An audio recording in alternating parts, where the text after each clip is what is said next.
അബ്ദുൽ ഖാദർ ഒരു school master ആയിരുന്നു. വലിയ വ്യാകരണക്കാരനും. പണ്ടൊരിക്കൽ ഇവൻ ഉമ്മായോട് പറഞ്ഞു, മാതാവി, കുറച്ച് ശുദ്ധജലം തന്നാലും. അന്നുമ്മ ചോറ് വിളമ്പുന്ന വലിയ തവി കൊണ്ട് തല്ലി. ബാപ്പ അവനെ ആശ്വസിപ്പിച്ചു. നീ അങ്ങനെ പറഞ്ഞാ മതിയടാ, നീ എന്നെ എന്തെന്ന് വിളിക്കും? പിതാവെന്ന്. അത് കേട്ടപ്പോൾ തവി കൊണ്ട് ഉമ്മ ഒന്നുകൂടി കൊടുത്തു. പിന്നെ അവൻ ഉമ്മ എന്നും ബാപ്പ എന്നുമേ വിളിച്ചിരുന്നുള്ളൂ. ചട്ടൻ. അവനെയും എന്നെയും ഒരുമിച്ച് ഒരു ദിവസമാണ് സ്കൂളിൽ കൊണ്ടുപോയി ആക്കിയത്. അന്ന് അത് മുഹമ്മദൻ സ്കൂൾ ആയിരുന്നു. ഉമ്പിയണ്ണൻ എന്ന പേരായ ഒരു ഭക്തനാണ് ആ സ്കൂൾ പണിയിച്ചത്. പുതുശ്ശേരി നാരായണപിള്ള സാർ ആയിരുന്നു അന്ന് 1ാം ക്ലാസ്സിലെ വാദ്യാര്. അദ്ദേഹമാണ് എനിക്കും അബ്ദുൽ ഖാദറിനും ആ ഏജ് തന്നത്. അബ്ദുൽ ഖാദറും സ്കൂളിലും വെളിയിലും പോക്കിരിയായിരുന്നു. വീട്ടിൽ ചെല്ല പിള്ള. ഞാൻ സ്കൂളിൽ മര്യാദക്കാരനായിരുന്നു. നാരായണപിള്ള സാർ അവനെ വളരെ തല്ലിയിട്ടുണ്ട്. അബ്ദുൽ ഖാദർ ഇടതുകാലിൽ നിന്ന് വലത്തെ ചട്ടൻകാൽ ചുറ്റും വീശി കറക്കിയായിരുന്നു പിള്ളേരെ അടിച്ചിരുന്നത്. അങ്ങനെ എന്നെയും അടിച്ചിട്ടുണ്ട്. എന്നിട്ട് വലതുകാലിൻ്റെ വെള്ള മൂക്കിന് നേരെ കൊണ്ടുവന്നിട്ട് ചോദിക്കും, ഇങ്ങനെ കാണിക്കാമോ? സാധ്യമല്ല. എങ്ങനെ സാധിക്കും?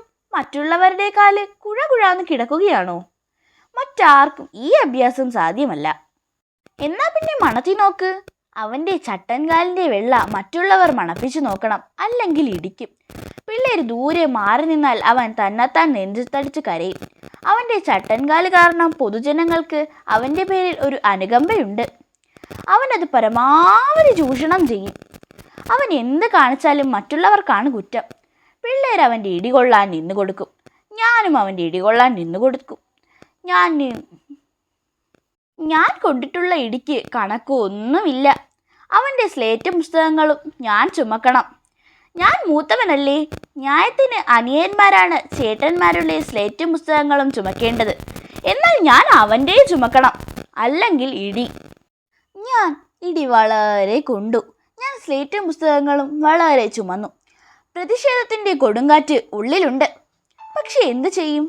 അവൻ സ്ലേറ്റും പുസ്തകങ്ങളും റോഡിൽ വെച്ചിട്ട് കയ്യും ചുരുട്ടി എൻ്റെ അടുത്തു നിന്ന് പതുക്കെ ചോദിക്കും, എൻ്റെ സെറേറ്റും പുസ്തകവും എടുക്കുന്നുണ്ടോ? മനസ്സില്ലെന്നാണ് ദിവസവും പറയുക. എന്നിട്ട് ന്യായവാദങ്ങൾ നടത്തും. എടാ, ഞാൻ നിന്റെ ഇക്കാക്കയല്ലേ? എടുക്കണുണ്ടാ ഇല്ലേ? ഇല്ല. അപ്പോൾ ഒറ്റക്കാലിൽ നിന്നുകൊണ്ട് വലിച്ചു വീശിയ ഒരടി എൻ്റെ നെഞ്ചിൻ്റെ തുടുപ്പിനാണ്.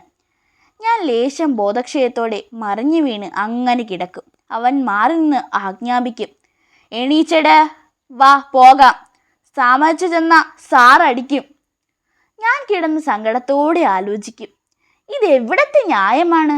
അനിയൻ ഇടിക്കുക, ജ്യേഷ്ഠൻ കൊള്ളുക, എന്നിട്ട് പുസ്തകങ്ങളും സ്ലേറ്റും ചുമക്കുക.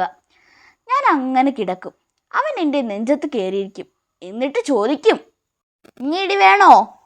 ഞാൻ സത്യം പറയും, വേണ്ട, ചുമക്കാം. അങ്ങനെ എണീറ്റ് അവൻ്റെയും സ്ലേറ്റും പുസ്തകങ്ങളും മറ്റും ഞാൻ ചുമന്നുകൊണ്ട് പോകും. എത്ര ദിവസങ്ങൾ, എത്ര ഇടികൾ! അങ്ങനെ വരുമ്പോൾ ഒരു ദിവസം എനിക്ക് ബുദ്ധി ഉദിച്ചു. ബോധോദയം. ഇടിക്കാനായി അവൻ കൈ വീശുന്നതിന് മുൻപേ കൊടുത്തു ഞാൻ കാലുകൊണ്ടൊരടി അവൻ്റെ നല്ല കാലിൽ. ദാ കിടക്കുന്ന അബ്ദുൽ ഖാദർ ചളുക്കോ പിളുക്കോ എന്ന് മലർന്ന്. ഞാൻ ഉടനെ അവൻ്റെ നെഞ്ചത്ത് കയറിയിരുന്നു. ഞാൻ എന്തോ വലിയ അനീതി കാണിച്ച മാതിരി അവൻ വലിയ സങ്കടത്തോട് ചോദിച്ചു, ഇതെന്താ, ഞാൻ കൊച്ചല്ലേ, എന്നെ നെഞ്ചത്ത് കയറിയിരിക്കാവോ? അവനെ ഞാൻ ഇടിക്കാനായി കൈ ചുരുട്ടി. അവൻ കരഞ്ഞു തുടങ്ങി, കണ്ണുനീർ. എന്നെ ഇടിക്കല്ലേ, ഞാൻ ഇക്കാടെ അനുജനാ. അനുജൻ? ഹമ്പ, നിനക്ക് നേരത്തെ ഓർക്കാൻ പാടില്ലായിരുന്നോ? ഞാൻ എന്നും ഓർക്കാം.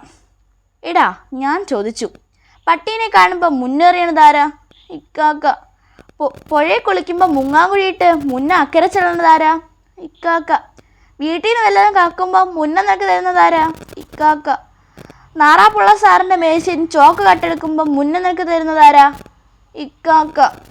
പിന്നെന്താ? അവൻ പറഞ്ഞു, ഞാൻ ഇക്കാടെ സെറേറ്റ് പുസ്തകവും ചുമന്നോളാം. ഞാൻ പറഞ്ഞു, നിന്റെ നീ ചുമ, അപ്പം പിന്നെ മുന്നം നടക്കണതാരാ? ഞാൻ. അങ്ങനെ അന്നു മുതൽ അബ്ദുൽ ഖാദർ അനുജനായി. അവനാണിവൻ, ചട്ടൻ.